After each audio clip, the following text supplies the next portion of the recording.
Dear learner, जय हिंद। मैं सुल्तान।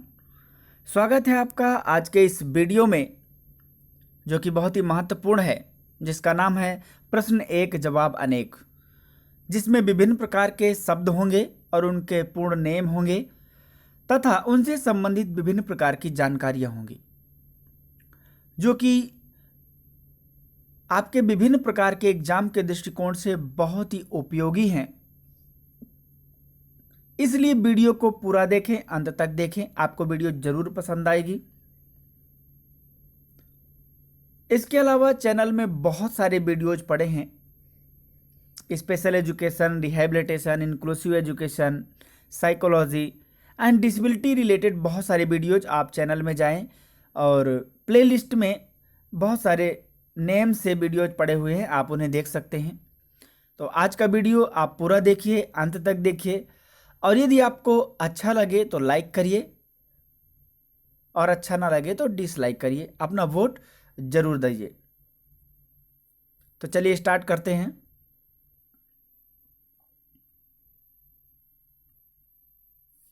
Question number 1 जो आपके सामने है और बहुत ही बेहतरीन प्रश्न है कि यूनेस्को का पूरा नाम क्या है। चलिए देखते हैं। ये इसका पूरा नाम है United Nations Educational, Scientific and Cultural Organization, यानी कि संयुक्त राष्ट्र शैक्षिक, वैज्ञानिक एवं सांस्कृतिक संगठन। ये इसका पूरा नाम है। इसका जो हेडक्वार्टर है वो है पेरिस में, यानी कि फ्रांस। इसकी स्थापना हुई थी 16 नवंबर 1945, यानी कि 16 नवंबर 1945 को। ये एक अंतर्राष्ट्रीय संगठन है जो कि बहुत ही शैक्षिक रूप से पूरे देश में शांति को बनाए रखने और अपने जो कल्चर है उसको बेहतर बनाने, जो शैक्षिक कल्चर है, जो वैज्ञानिक कल्चर है, इसके संगठन हेतु ये विभिन्न प्रकार के नए नए आयाम, नए नए सिद्धांत, नए नए कानून लाता रहता है। और साथ ही विभिन्न प्रकार के जो छोटे संगठन हैं उनको सहयोग भी करता है ताकि वो सुचारू रूप से, व्यवस्थित रूप से चल सके और देश में शैक्षिक रूप से, ज्ञान रूप से, सांस्कृतिक रूप से शांति बनी रहे।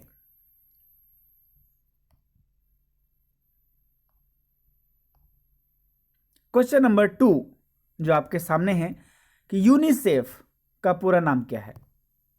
ये आपके सामने है United Nations International Children's Emergency Fund, यानी कि संयुक्त राष्ट्र अंतर्राष्ट्रीय बाल आपातकालीन फंड। यह भी एक अंतर्राष्ट्रीय संगठन है। इसका जो हेडक्वार्टर है वो है न्यूयॉर्क, यानी कि यूएस में। इसकी जो स्थापना हुई थी 11 दिसंबर 1946, यानी कि 11 दिसंबर 1946 को। यह जो बच्चों से संबंधित या बाल विकास से संबंधित अंतर्राष्ट्रीय स्तर पर किसी भी तरीके की इमरजेंसी फंड होती है उसको यह प्रोवाइड करता है।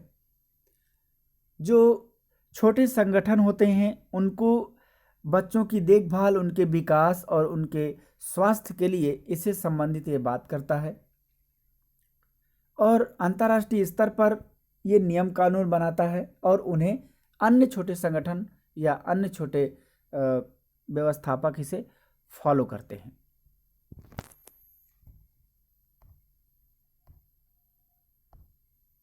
क्वेश्चन नंबर 3 जो आपके सामने है, WHO का पूर्ण रूप है, यानी कि WHO जिसे आप जानते होंगे वर्ल्ड हेल्थ ऑर्गेनाइजेशन, यानी कि विश्व स्वास्थ्य संगठन। इसका जो हेडक्वार्टर है वो है जिनेवा, यानी कि स्विट्जरलैंड, और इसकी स्थापना हुई थी 7 अप्रैल 1948 को, यानी कि 7 अप्रैल 1948 को।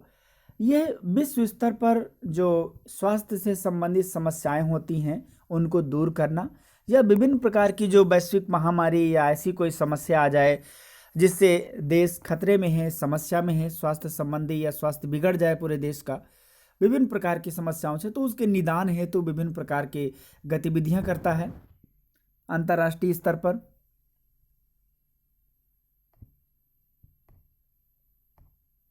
क्वेश्चन नंबर 4, आरसीआई का पूर्ण रूप है। यहाँ पर बहुत आसान प्रश्न है लेकिन इसके जवाब बहुत सारे हैं। आप वीडियो को स्किप मत करिए, पूरा देखिए, और यदि वीडियो अच्छा लग रहा हो तो लाइक जरूर करिए। देखिए, इसका पूरा नाम है रिहैबिलिटेशन काउंसिल ऑफ इंडिया, यानी कि भारतीय पुनर्वास परिषद। सबसे पहला है कि इसका हेडक्वार्टर कहाँ है? न्यू दिल्ली में। आपसे सवाल पूछा जाएगा कि इसका गठन कब हुआ था, कब ये एक रजिस्टर्ड सोसाइटी के रूप में सामने आया? 1986 में, 1986 में। और ये पार्लियामेंट में इनेक्टेड हो गया, यानी कि कार्यात्मक रूप हो गया इसका, वो 1992।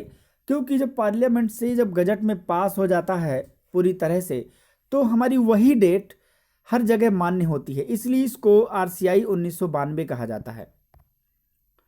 और ये 22 जून 1993 से एज ए स्टेचुटरी बॉडी, यानी कि एक संवैधानिक निकाय के रूप में जाना जाने लगा। एक बॉडी जो कि स्पेशल एजुकेशन के क्षेत्र में काम करती है।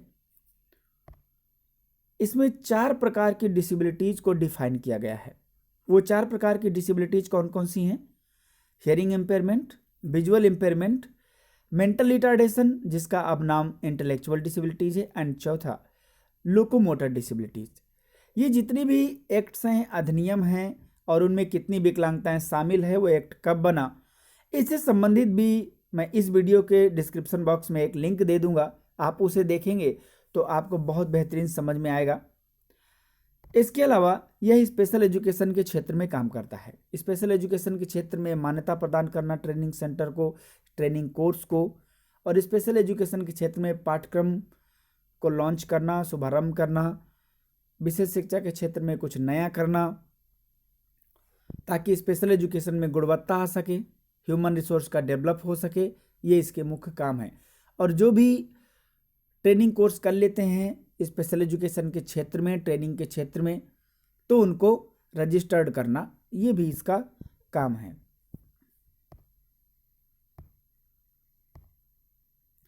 क्वेश्चन नंबर 5 जो आपके सामने है कि पीडब्ल्यूडी एक्ट का पूर्ण रूप है।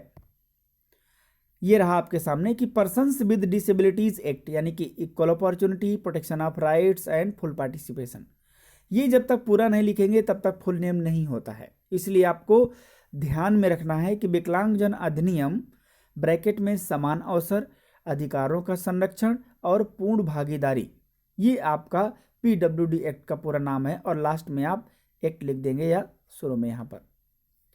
अब देखते हैं यह एक्ट कब बना? 1995 में, 1995 में। इसमें कितने प्रकार की डिसेबिलिटीज को शामिल किया गया है? 7 डिसेबिलिटीज को शामिल किया गया है। वो 7 डिसेबिलिटीज कौन कौन सी हैं मैं बता देता हूं आपको। ब्लाइंडनेस यानी कि पूर्ण दृष्टिबाधिता, दूसरा लो विजन यानी कि अल्प दृष्टिबाधिता, तीसरा हियरिंग इंपेयरमेंट यानी कि जिसे हम श्रवणबाधिता कहते हैं, चौथा लिप्रोसी क्यूर्ड पर्सन यानी कि जो कुष्ठ रोग मुक्त व्यक्ति है, और लोकोमोटर डिसेबल्ड पर्सन। इसके अलावा छठा जो है वो है मेंटल रिटार्डेशन जिसका अब नाम इंटेलेक्चुअल डिसेबिलिटी है, और जो 7वां है मेंटल इलनेस, मानसिक रुग्णता जिसे कहते हैं। इसके अलावा इसमें 14 चैप्टर्स हैं, यानी कि 14 चैप्टर्स, 14 अध्याय इसमें हैं। ये भी आपको ध्यान में रखना है। साथ में यहाँ पर एक पॉइंट लिखना मैं भूल गया, लेकिन आपको ये भी ध्यान में रखना है साथ में कि इसमें जो दिव्यांग बच्चों को रिजर्वेशन है, आरक्षण है, वो 3% आरक्षण दिया जाता है। ये भी आपके लिए जानकारी है, तो ये आप ध्यान में रखेंगे। खासकर ये फर्स्ट बेसिक एक्ट के नाम से भी जाना जाता है, यानी कि पहला आधारभूत अधिनियम था जो लिखित रूप में आया और दिव्यांग बच्चों के लिए उनकी सामाजिक सुरक्षा, उनके अभिभेदीकरण, उनकी शिक्षा, उनकी वकालत यानी कि एडवोकेसी, इन सब से रिलेटेड उसमें बात करता है। उनकी एक्सेसिबिलिटी की बात करता है, उनकी समानता की बात करता है। तो ये एक आधारभूत अधिनियम के रूप में था। इससे पहले ऐसा कोई अधिनियम नहीं आया जो इस तरीके के लिखित दस्तावेज के अनुसार पूरी तरीके से पीडब्ल्यूडी के लिए हो। इसलिए इसको आधारभूत विकलांगजनों का आधारभूत अधिनियम भी कहा जाता है। क्वेश्चन नंबर 6 जो आपके सामने है कि आरपीडब्ल्यूडी एक्ट का पूर्ण रूप है, इसका पूरा नाम है rights of persons with disabilities act, यानी कि विकलांगजन अधिकार अधिनियम।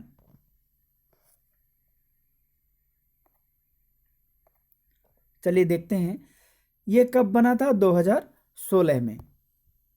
इसमें कितने प्रकार की विकलांगताएं शामिल हैं? 21 प्रकार की विकलांगताएं शामिल हैं। इन सब विकलांगताओं को देखने के लिए आपको नीचे लिंक मिलेगा डिस्क्रिप्शन बॉक्स में, कितने अधिनियम हैं, किस अधिनियम में कितनी विकलांगताएं शामिल हैं। उस लिंक को क्लिक करेंगे तो आपको एक वीडियो ओपन होगा जो मेरे द्वारा बनाया गया है, आप उसमें पूरी जानकारी को प्राप्त कर सकते हैं। इसके अलावा आरपीडब्ल्यूडी एक्ट में कितने अध्याय हैं, कितने चैप्टर्स हैं? तो 17 चैप्टर्स यानी कि 17। तो ये भी आपको ध्यान में रखना है। क्वेश्चन नंबर 7 जो आपके सामने है, यूएनसीआरपीडी, इसका पूरा नाम क्या है?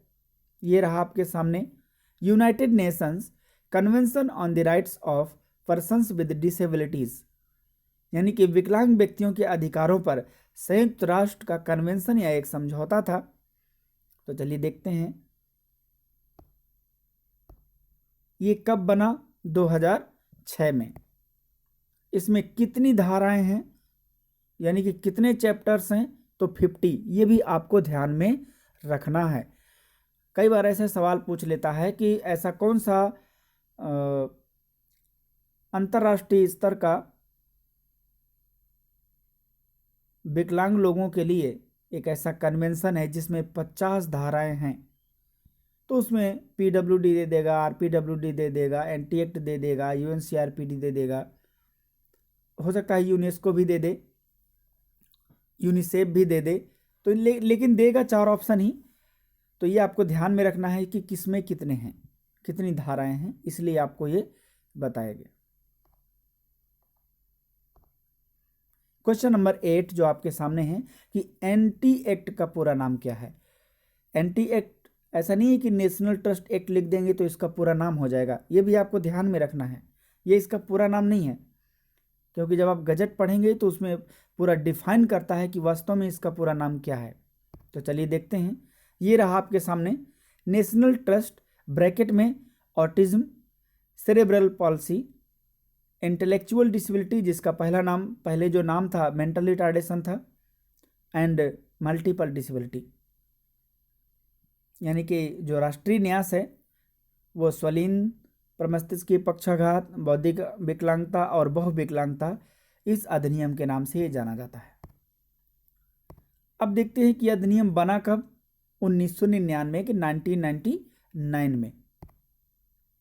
इसमें कितने प्रकार की विकलांगताएं शामिल हैं? 4 प्रकार की। और वो 4 विकलांगताएं कौन सी हैं ये आपके फुल नेम में दर्शाई हुई हैं, या फिर आप वीडियो के डिस्क्रिप्शन बॉक्स में जो लिंक है आप उसे क्लिक करेंगे, आप देख सकते हैं।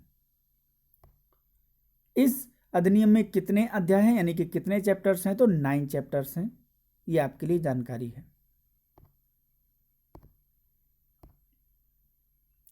क्वेश्चन नंबर 9 जो आपके सामने है कि RMSA का पूरा नाम है यानी कि रमसा।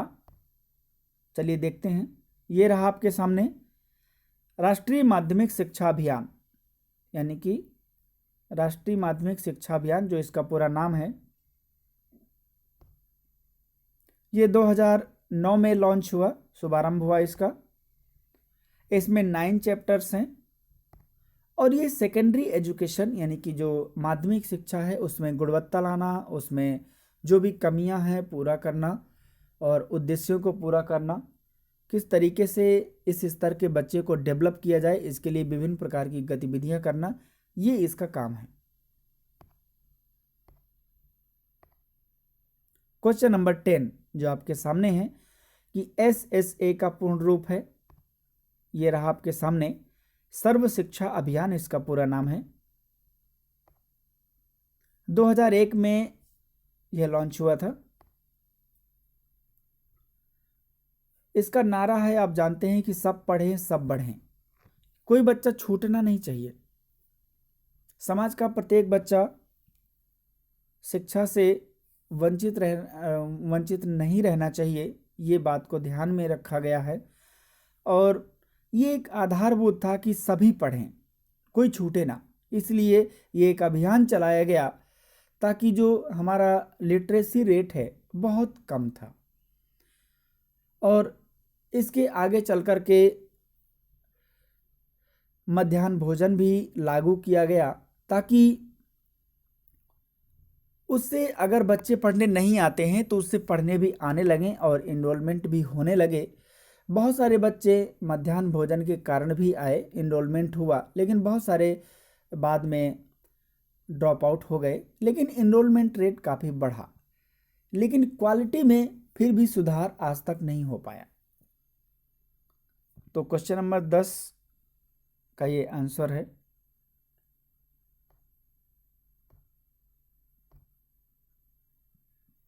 क्वेश्चन नंबर 11 यानी कि प्रश्न 11 है जो आपके सामने है कि MSJE का पूर्ण रूप है।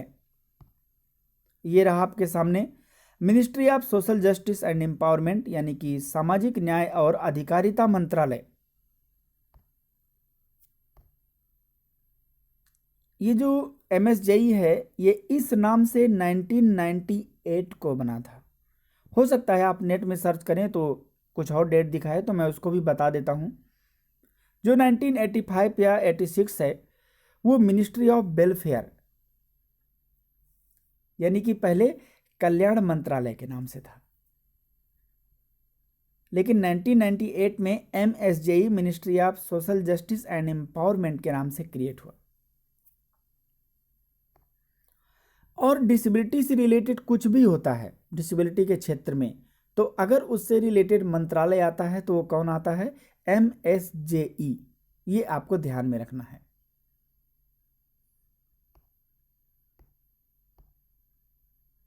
क्वेश्चन नंबर 12 है जो आपके सामने है कि AIISH यानी कि आइस, इसका पूरा नाम क्या है?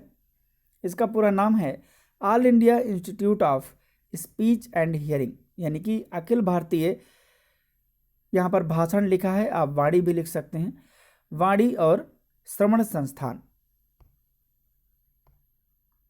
1966 में इसकी स्थापना हुई थी।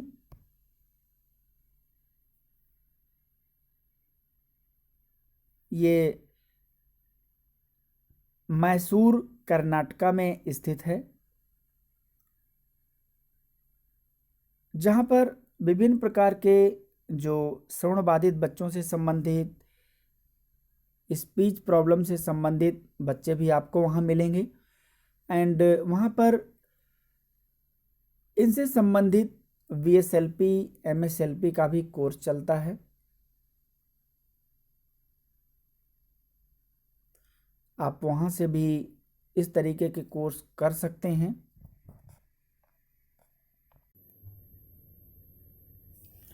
तो आप यहाँ से भी विभिन्न प्रकार के कोर्स कर सकते हैं।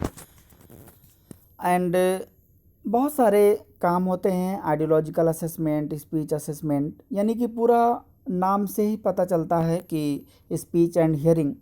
तो इस तरीके की गतिविधियाँ यहाँ पूरी होती हैं।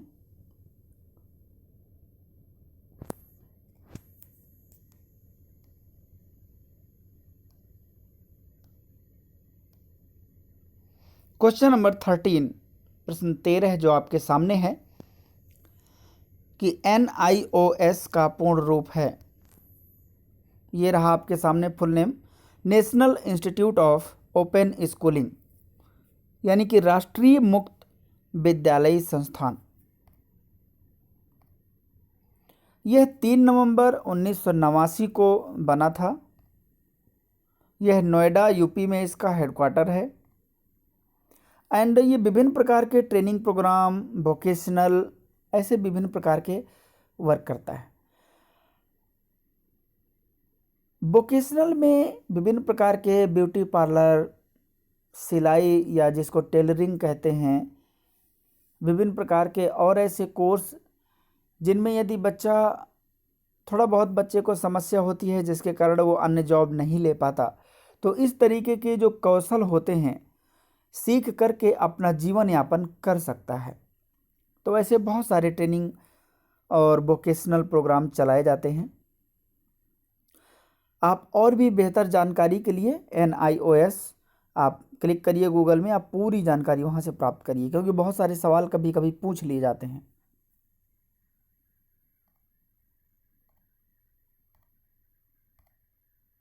क्वेश्चन नंबर 14, प्रश्न 14 जो आपके सामने है कि एलिम्को का पूरा नाम क्या है। ये रहा आपके सामने, artificial limb manufacturing corporation of India, यानी कि भारतीय कृत्रिम अंग निर्माण निगम। कृत्रिम अंग मतलब ओरिजिनल अंग नहीं होता है, ये ऐसा होता है जिसमें से मान लीजिए किसी बच्चे का पैर कट गया या हाथ कट गया, अपर या लोअर कुछ भी, तो उसमें उसी नाप ले करके फिट कर दिया जाता है, जिससे उसे ये महसूस नहीं होता कि मैं चल नहीं सकता, वो उसको लगा करके चल सकता है या हाथ की जो भी एक्टिविटीज़ है उसे कर सकता है। यह 1972 में इसकी स्थापना हुई थी एंड यह कानपुर यूपी में स्थित है, यानी कि उत्तर प्रदेश। और इसका काम है मेकिंग डिफरेंट असिस्टिव डिवाइसेस, यानी कि मैन्युफैक्चरिंग करता है, बनाता है HI बच्चों से संबंधित, VI बच्चों से संबंधित एंड आर्थोटिक्स या प्रोस्थेटिक्स या आर्थोटिक्स जो भी इनसे रिलेटेड एक्टिविटीज़ पूरी। और ये एक प्रकार का पूरा हब है, यूँ कहें तो गवर्नमेंट के थ्रू चलता है। और जब कहीं विभिन्न प्रकार के डिस्ट्रीब्यूशन प्रोग्राम होते हैं, जैसे कि CRC जो कंपोजिट रीजनल सेंटर, या गवर्नमेंट का कोई आदेश आ गया या कोई स्कीम आ गई कि इतने डिस्ट्रीब्यूशन करना है, तो इनके पास पूरा रेडी मिलता है, क्योंकि यहाँ पर पूरा मैन्युफैक्चरिंग का काम होता है।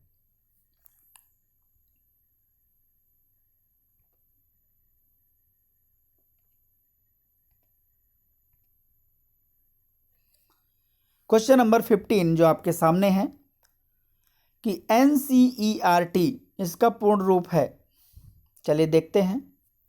इसका जो पूरा नाम है वो है national council of educational research and training, राष्ट्रीय शैक्षिक अनुसंधान और प्रशिक्षण परिषद, ये इसका पूरा नाम है, हिंदी इंग्लिश दोनों में।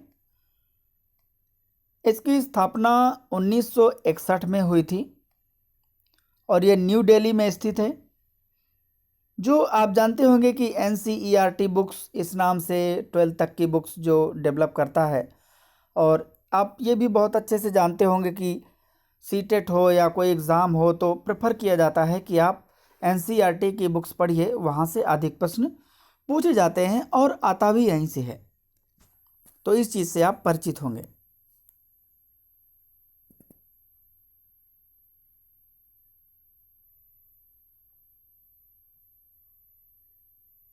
ये रहा क्वेश्चन नंबर 16, प्रश्न 16 जो आपके सामने है कि NCF का पूर्ण रूप है। हाँ, आप इसे आसानी से बता सकते हैं, लेकिन इसमें बहुत सारी जानकारियां हैं, वीडियो को स्किप ना करें, पूरा देखें।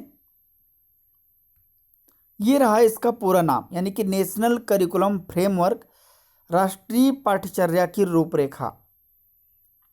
और ये रहा इसका सेशन 2005, यानी कि 2005 में NCF 2005 हम इसको बोलते हैं। लेकिन अभी कोरिलेट करिए जानकारी से, ये जो 2000 NCF 2005 है, यह चौथा फ्रेमवर्क है और ये जो लाया गया था बाई NCERT।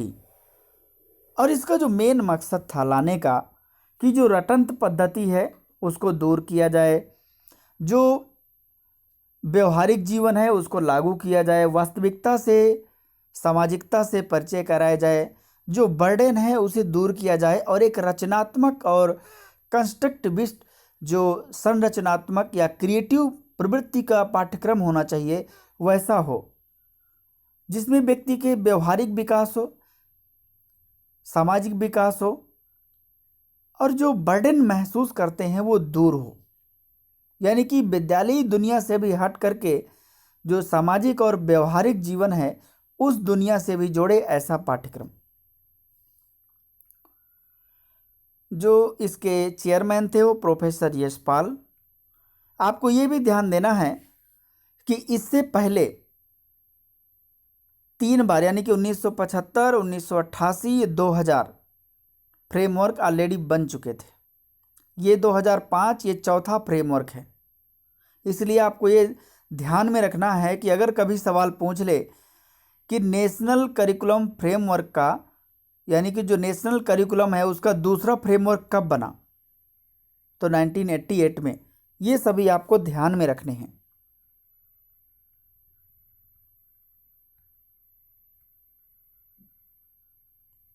क्वेश्चन नंबर 17 जो आपके सामने है, प्रश्न 17 है कि NIPCCD इसका पूरा नाम क्या है। इसका जो पूरा नाम है वो है national institute of public cooperation and child development, यानी कि राष्ट्रीय लोक सहयोग और बाल विकास संस्थान। इसका मतलब है ये एक प्रकार का संस्थान है और राष्ट्र लेवल पर जैसे कि बच्चे की देखभाल या उसकी केयर से संबंधित ये काम करता है, चाइल्ड डेवलपमेंट से संबंधित। जैसे कि बहुत सारी परिवार होता है जिनके माता नहीं होती, तो ये उनकी देखरेख के लिए भी व्यवस्था करता है। और यदि माता हैं भी तो उनके लिए भी सलाह है विभिन्न प्रकार के कि चाइल्ड डेवलपमेंट कैसे होगा, किस तरीके से किया जा सकता है, उनकी देखभाल कैसे की जा सकती है। उसके अलावा विभिन्न प्रकार के इससे संबंधित प्रोग्राम भी ये लॉन्च करता है, चलाता है, ताकि ऐसी जागरूकताएं भी बनी रहें कि बच्चों की देखभाल कैसे करनी है।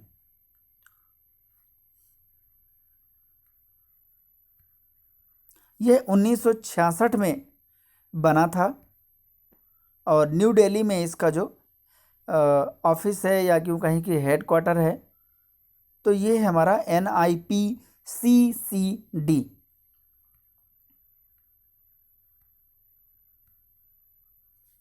क्वेश्चन नंबर 18 जो कि आपके सामने है कि NCTE का पूर्ण रूप है, यह रहा आपके सामने, national council for teacher education, यानी कि राष्ट्रीय शिक्षक शिक्षा परिषद। इसकी स्थापना हुई थी 1995 में, यानी कि 1995 में, और यह न्यू दिल्ली में इसका मेन हेडक्वार्टर है। जनरल एजुकेशन के क्षेत्र में काम करता है, यानी कि जैसे अगर आप कोई कोर्स चलाना चाहते हो जनरल एजुकेशन में, तो ये वहाँ से मान्यता प्रदान करता है B.Ed जर्नल को। जिस तरीके से rehabilitation council of India special education के क्षेत्र में मान्यता प्रदान करता है, उसी प्रकार जनरल एजुकेशन के क्षेत्र में NCTE द्वारा मान्यता प्रदान की जाती है, जो भी ट्रेनिंग कोर्स होते हैं।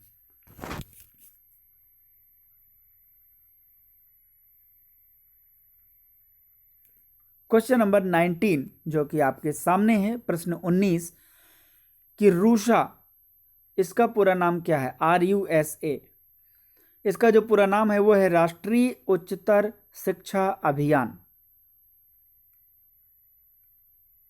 ये 2013 में ये अभियान चलाया गया और ये भारत सरकार द्वारा, गवर्नमेंट ऑफ इंडिया द्वारा चलाया गया। इसका जो मेन मोटो था, ऑब्जेक्टिव था कि the objective of funding the eligible higher educational institutions of the states, यानी कि पूरे भारत में जो भी स्टेट हायर एजुकेशन में, उच्च शिक्षा में काम करते हैं और अगर वो बेहतर मानक को पूरा करते हैं, बेहतर ह्यूमन रिसोर्स रखते हैं, या वास्तव में अगर वो मानक के दायरे में आते हैं तो उन्हें फंडिंग की जाएगी, और अगर नहीं आते तो उन्हें फंडिंग नहीं की जाएगी।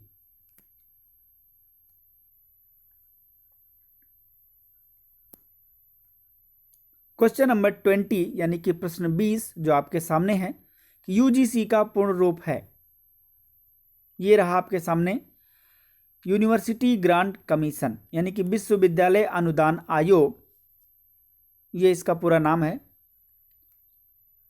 नवंबर 1956 में इसकी स्थापना हुई थी, भारत सरकार द्वारा रन होता है। जो इसका मुख्यालय है वो न्यू दिल्ली में है। किसी भी यूनिवर्सिटी को मान्यता प्रदान करना या अनुदान देना, ये भी इसके अंतर्गत आते हैं, जो कि हर लेवल में क्वालिटी को डिसाइड करना, रिसर्च को डिसाइड करना, उस लेवल को बेहतर बनाना, ये सब इसके अंतर्गत आता है। तो ये हमारे आज के 20 प्रश्न हैं। आशा करता हूँ कि आपको पसंद आए होंगे। आप कमेंट करके ज़रूर बताइए कि आपको प्रश्न कैसे लगे। क्या ये वीडियो बनाना ठीक था? आप कमेंट करके ज़रूर बताया करिए। साथ ही आप वीडियो से संबंधित सुझाव भी ज़रूर दें, क्योंकि मैं भी इंसान हूँ, हो सकता है कोई मिस्टेक हो गई हो, टाइपिंग मिस्टेक या बोलने में, तो ये भी आपको ध्यान में रखना है। एंड कोई सुझाव है तो साथ में वो भी देना है। आपके सुझावों का स्वागत है। तो आज का वीडियो यहीं तक। तब तक के लिए जय Hind. Thank you so much. Video देखने के लिए आपका बहुत बहुत धन्यवाद। वीडियो आपको अच्छा लगा हो तो लाइक करिए, सब्सक्राइब करिए एंड दोस्तों तक शेयर करिए, ताकि वो भी लाभ उठा सकें। जय हिंद।